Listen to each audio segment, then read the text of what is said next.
In this video, we are going to talk about self-care planning. So, why is it so important for you to take care of yourself? First off, when you take care of yourself, it shows that you love yourself. It also shows that you consider yourself to be very important. And when you also take care of yourself, it let other people know how far they can go with you. It shows them that you're not someone to play with, because you do love yourself enough to where they have to respect that. But when you don't take care of yourself, they like, well, shoot, if she don't like herself or if he don't like himself, then why should I? You know, it goes to say, if you don't love yourself, then who will? Okay? So you definitely have to take care of yourself, and here's some self-care practices that you need to adopt. I ain't gonna say should, no, you need to, because this is gonna help you to be assertive when you are ready to set those boundaries with other people, okay? And also to keep your head on straight and to help you with your mind and emotions, all right? And you're gonna accomplish so much in your life. So creating a self-care plan is essential for maintaining your well-being, especially after leaving a narcissistic relationship. A self-care plan helps you focus on activities and practices that nurture your mind, body, and spirit. So we haven't talked much about your spirit, have we? Well, we're going to talk about that in here, okay? Here's a detailed guide to developing a cohesive self-care plan. Steps to create a self-care plan. Here's some steps. Number one, what you want to do is assess your needs. What do you need? You need to know that. Don't nobody know what you need better than you, all right? So reflect on your needs. Consider the different areas of your life emotionally, physically. You want to affect on your mental. You want to reflect on your social, people that you socialize yourself with, and your spiritual. If you don't have a spiritual life, you need to get one. And I'm not talking about who you should believe in and all that stuff. No, what I'm just telling you is that you need to look to a higher power bigger than yourself, okay? So identify what you need most and what areas they are at, all right? So prioritize. You're going to prioritize first by determining which areas need more attention immediately. And you're going to address those areas over time. If it's your spiritual area that you need more attention to, join a spiritual group, church, some organization that believes in higher power, and I'm talking about God, all right? The Most High. I ain't talking about the low, Satan. I'm not talking about him. I'm talking about God, Almighty, Elohim, all right? So you want to join a church, or some people don't have time to go to a church every Sunday, but they might be able to watch it on YouTube or something. That's what I'm talking about, association, okay? So assimilate yourself, all right, with other believers. If it's happened to be your mental, then you might want to get a psychiatrist or a therapist, someone who can help you in that area. If it's your physical, if it happened to be your physical that you need to spend more attention to, you might want to get someone like a personal trainer who can help train. If it's emotional, you might want to get a therapist. Same thing. I'm going to keep saying that because that's the area that they specialize in, okay? So number 2, set realistic goals. SMART goals. What are SMART goals? Set specific, measurable, achievable, relevant, and time-bound goals for your self-care activities. Short-term and long-term goals you want to have a mixture of both, Okay, you want to be able to accomplish something right away and feel good about it and know that you are able to accomplish something.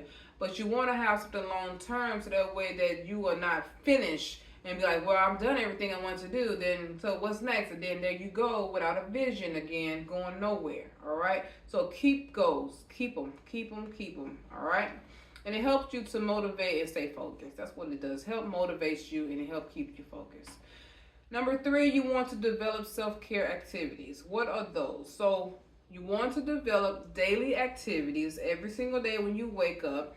This includes something as simple as practicing on your well-being that promotes healthy activities for yourself, such as working out or what you're eating for the day, or meditation. These are daily, okay? Then your weekly activities. You want to plan activities that might require more time or effort, but are equally important.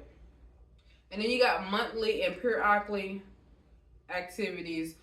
You want to incorporate less frequent. What it does, it incorporates less frequency, but it is deeply in nurturing your future. You want it to be something that helped you continue on the path. So you get somebody new in your life, they can't just come in and break your routine and be like, that's one of the things where a lot of people go wrong at. They have their life on track how they want it to be. They meet someone new and all of a sudden just take them off their path. And like, you're no longer working out, you're no longer meditating, you're no longer going to church, you're no longer praying, you're not doing anything that you was doing before you met the person, and now you back in their world. You're doing what they want you to do. You being codependent upon them and to do what you asking them, what we gonna do today.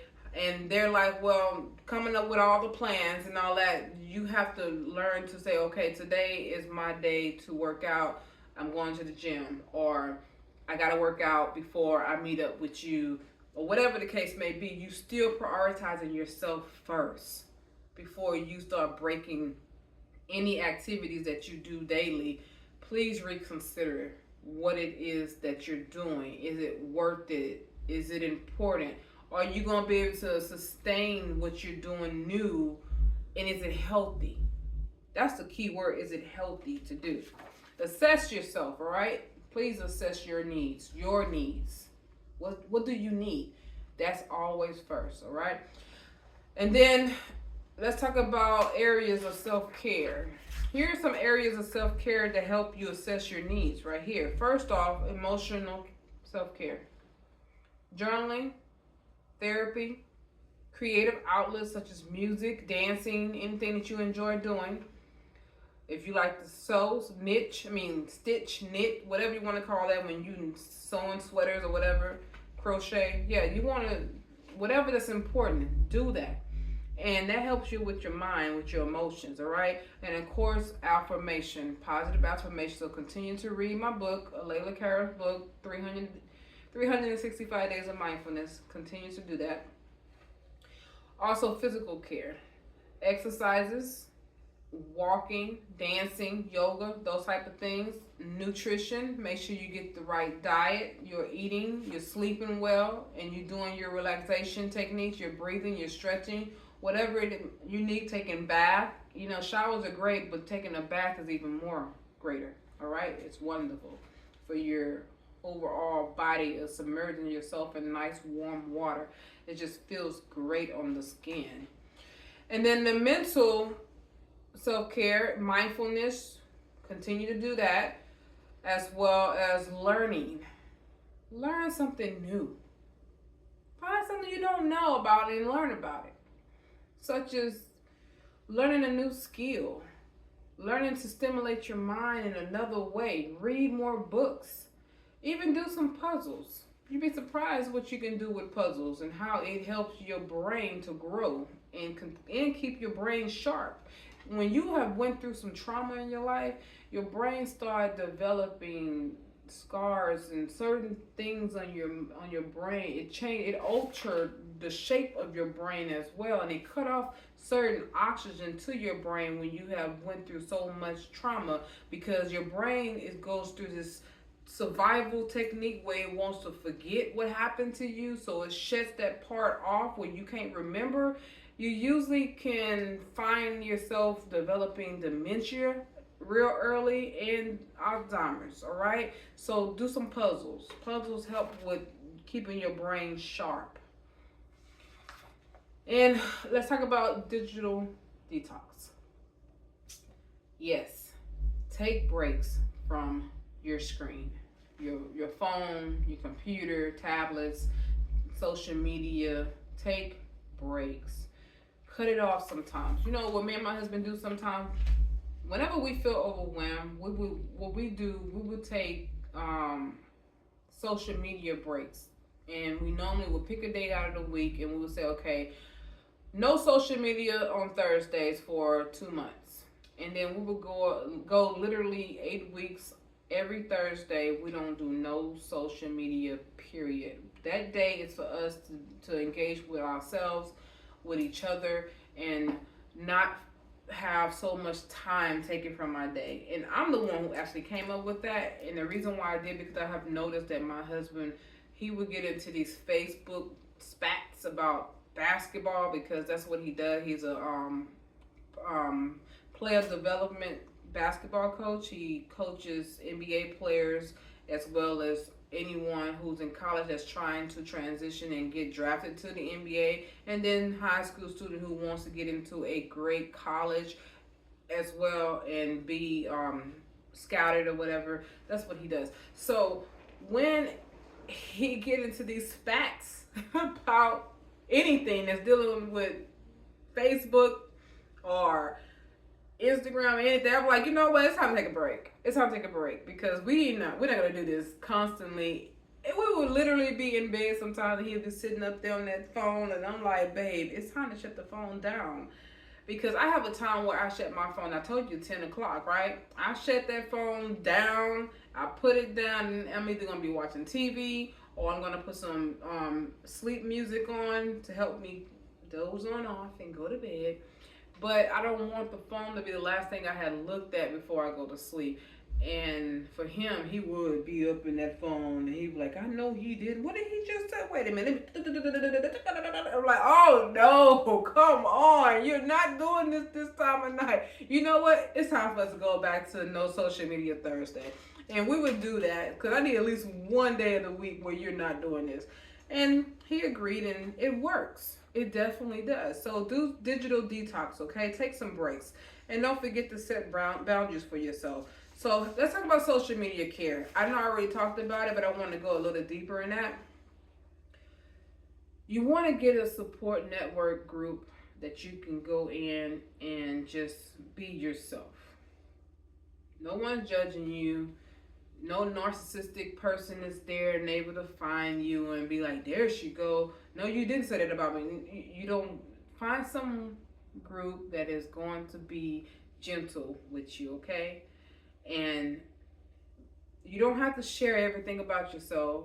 You can just sit there and read some of the stuff that they talk about, and then be like, oh, wow, you know what? I've been there before. And then you can share your experience with that person. Hey, this is what I did to get over this situation. I took a Layla Kara's class, Breaking the Spell. Or I got her book, and you can do the same thing by getting it on Amazon. Yeah, the book is out already. Breaking the Spell, The Ultimate Escape Plan from Narcissistic Relationship. And you can just share with them about what they can probably do to help themselves, okay? You also want to participate by bringing joy to somebody else, all right? Make someone else's day. And be very honest about what you are talking about. Don't make up no lies. Don't make up lies, all right? So those new connections can help you meet like-minded people like yourself, all right? Now let's talk about the spiritual self-care. I want to talk about that. Reflection is one of the best things that help you to not repeat bad decisions and bad choices.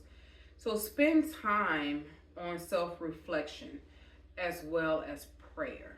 Pray. Ask God to guide you in your new journey. Don't be afraid to listen when he's talking back to you and showing you things about your life. He might show it to you in a dream. He might just give you a vision that you just randomly saw something in your mind. Or he might even talk to you through other people like me, how I'm talking to you right now. Just be open, all right? And be ready to receive. You also want to spend time in nature. There's nothing wrong with, matter of fact, being outside. Some people would say, I'm not an outdoor person, but you know we come from the dirt. So you are an outside person. Come from the ground. What you think you're made of? That suit that you're wearing, your spirit is inside of that. Your soul is inside of that. This is human means dirt. If you don't know that, that's what it means. Human means dirt. So you are an outside person.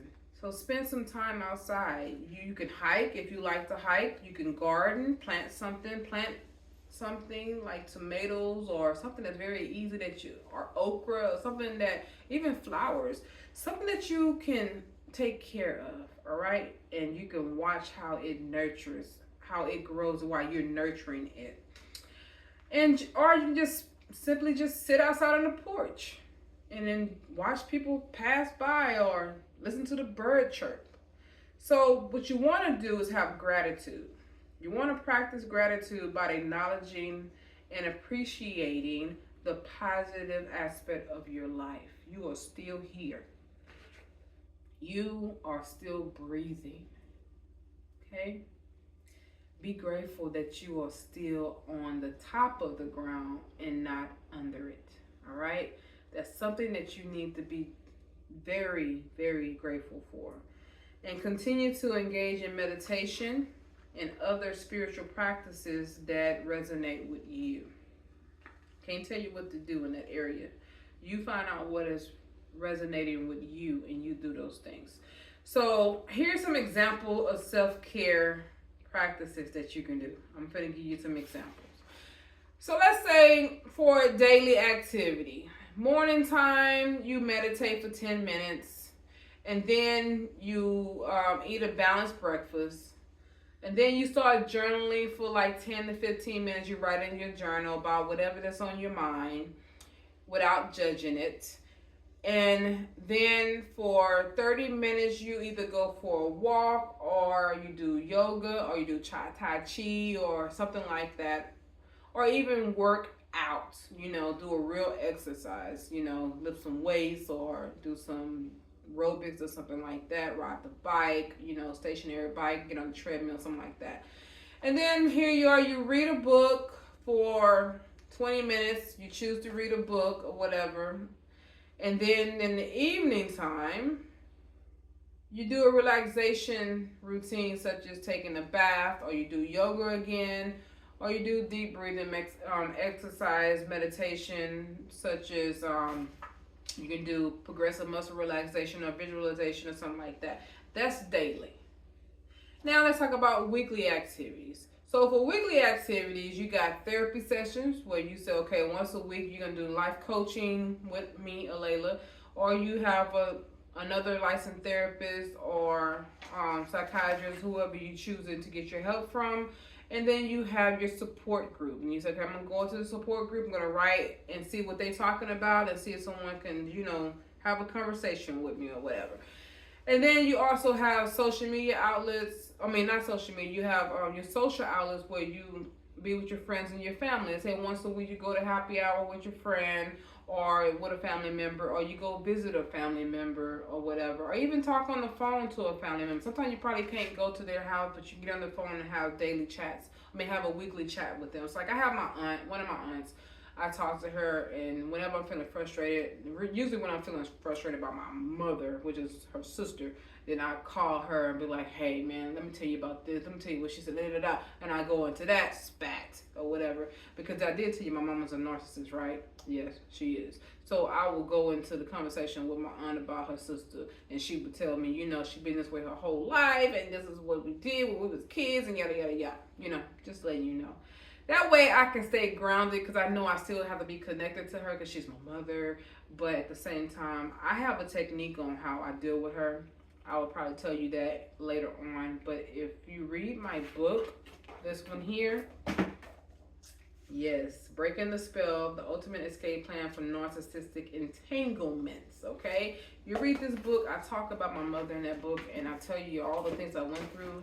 Not all the things, but a lot of the things that I went through and what happened during those times and stuff.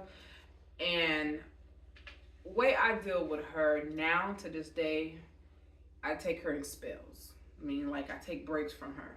I can take 3 months of not talking to her and just be like, if I do talk to her, it's gonna be over text message, real short answers. If she asks me something, or if I ask her a question, real short, like, are you okay? Everything good over there? And of course, on top of that, I got cameras at her house, so I can always look on the cameras and see what she's up to. And usually at that time, I see she's doing fine. I don't bother her because it gives me my peace of mind. Because I told you she's 65, you know, it gives me my peace of mind, and she's single, and she got these people living in her house. It gives me my peace of mind, okay, to be able to keep myself grounded. And you have to find that way. You got to find your ground, okay? What is the ground that you stand on? You have to find it. And then here it is. You got to plan your meals, so that means you go grocery shopping. If you're going to eat healthy meals, you have to cook your meals. Or if you can't cook and you don't want to cook, you don't have time cooking, where are you getting your meals from that is healthy? So find places where you can eat healthy food. And of course, you're going to create a project. You might be a writer. So you might want to write a book. You might want to write a love story. Something that you know, let me tell you something. If you're a writer, write your idea, fantasy relationship. It's going to make you feel good. Write characters. Make up some characters and make them be really great for themselves. If you ever seen that movie, The Notebook, that is a beautiful story, a beautiful love story. You know, write something that is going to make you feel great. Don't live in fantasy, though. Don't be like, this is going to be my life and I'm going to fantasize. And then you end up with someone who kind of representing some of the characteristics of your character, and you think he's the person, and he turned out to be a narcissist because he love bombed you that whole time. So don't be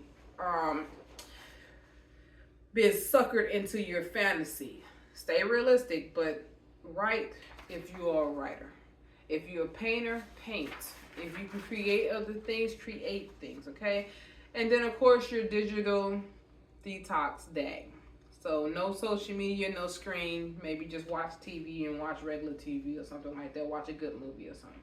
And then you have your monthly activities. Talk about your monthly activities.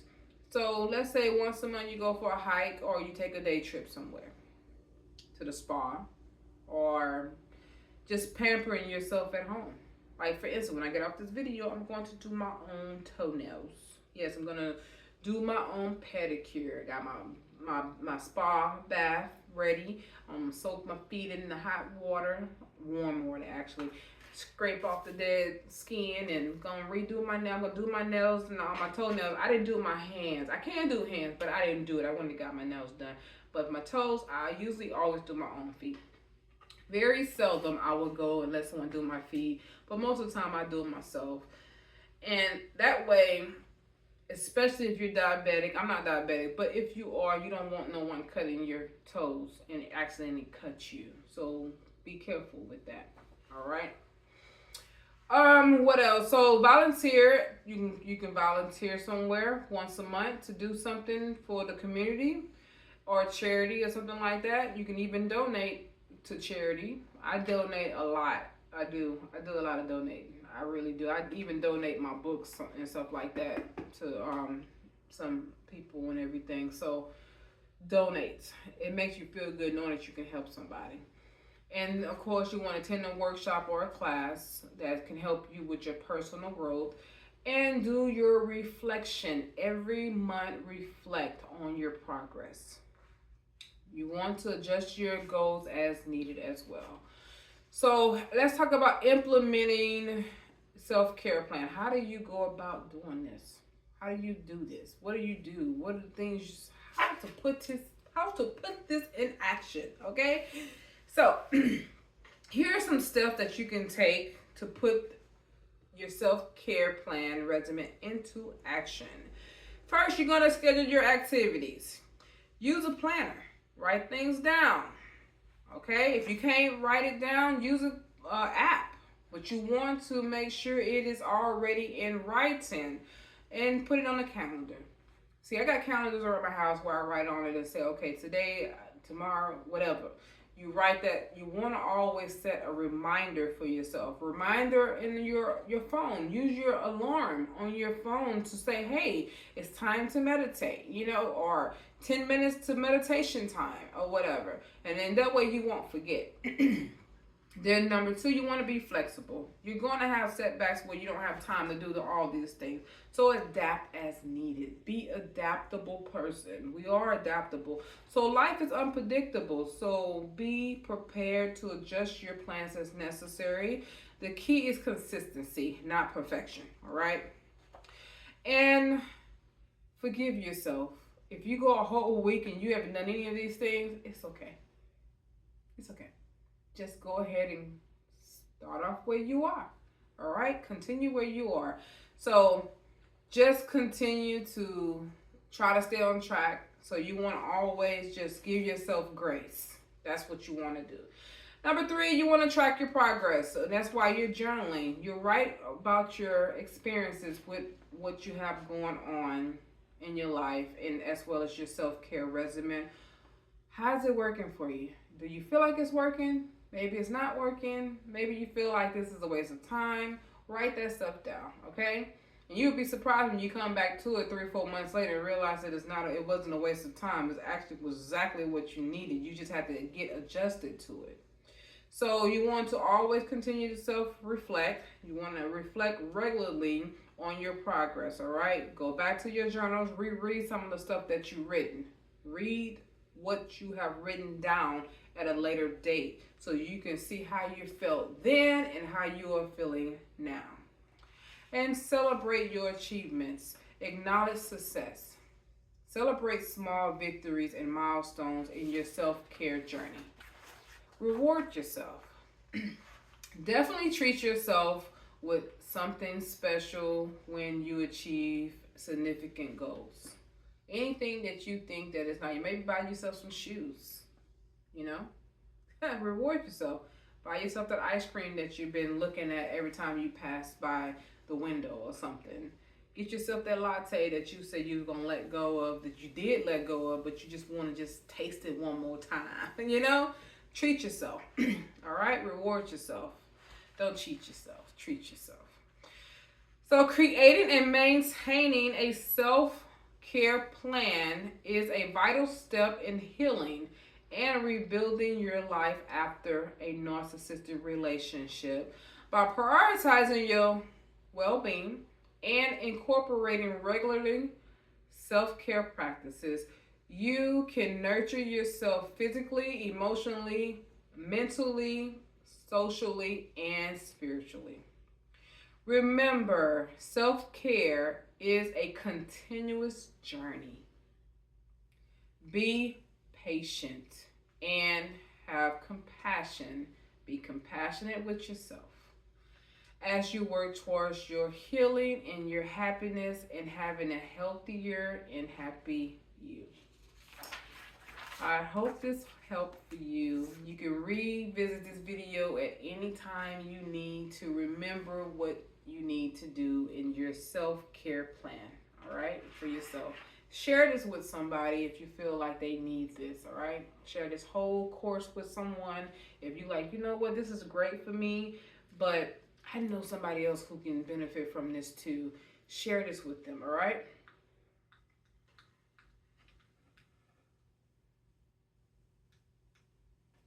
Thank you.